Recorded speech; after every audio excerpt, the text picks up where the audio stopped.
Oh, mi amigo. You know what I'm saying? Mi amigo, Mikey Garcia. Mi amigo, join folks, like and subscribe.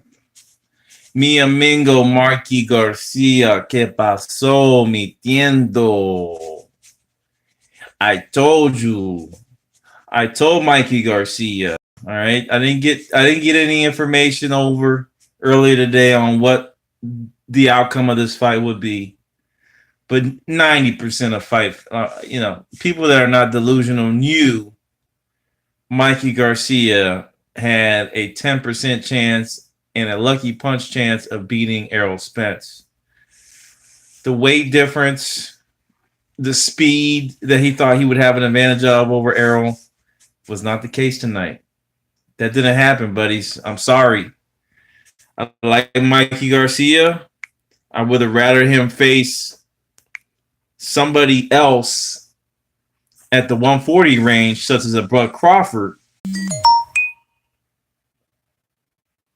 What had happened, well, I don't know what to say.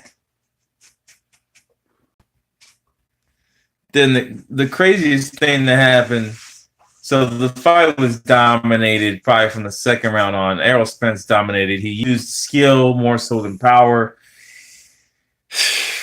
He's a great fighter. I think he needs to move up. I don't want to see him fight Pacquiao. I want to see the big fight after Jacobs.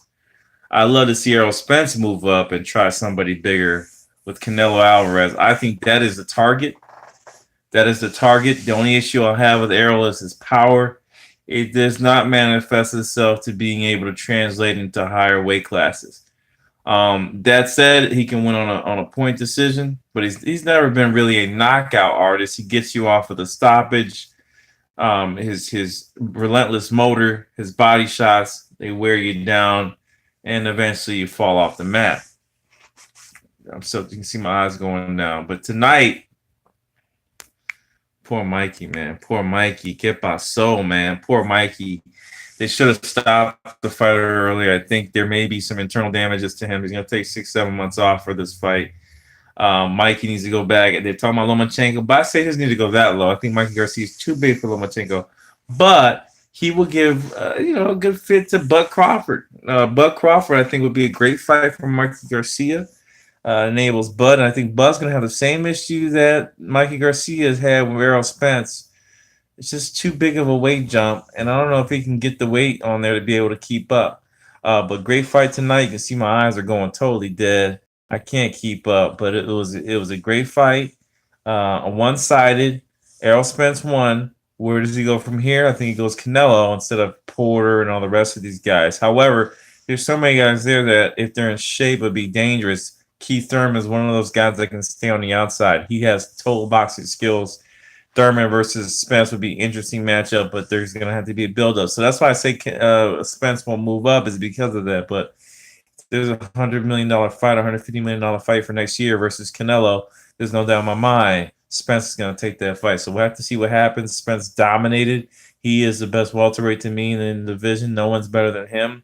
It'll be up to Keith Thurman to come back and move up the ranks after his injury, fully recover. He's going to have to move fast because he essentially took two years off. So another injury here is going to hurt him. I think he fought, mediocre fighter his last fight or made him look mediocre.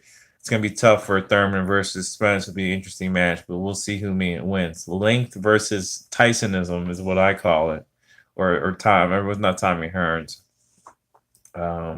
I forgot the guy Tommy Hearns always fought, but anyway, it's something interesting to see for the future where this goes.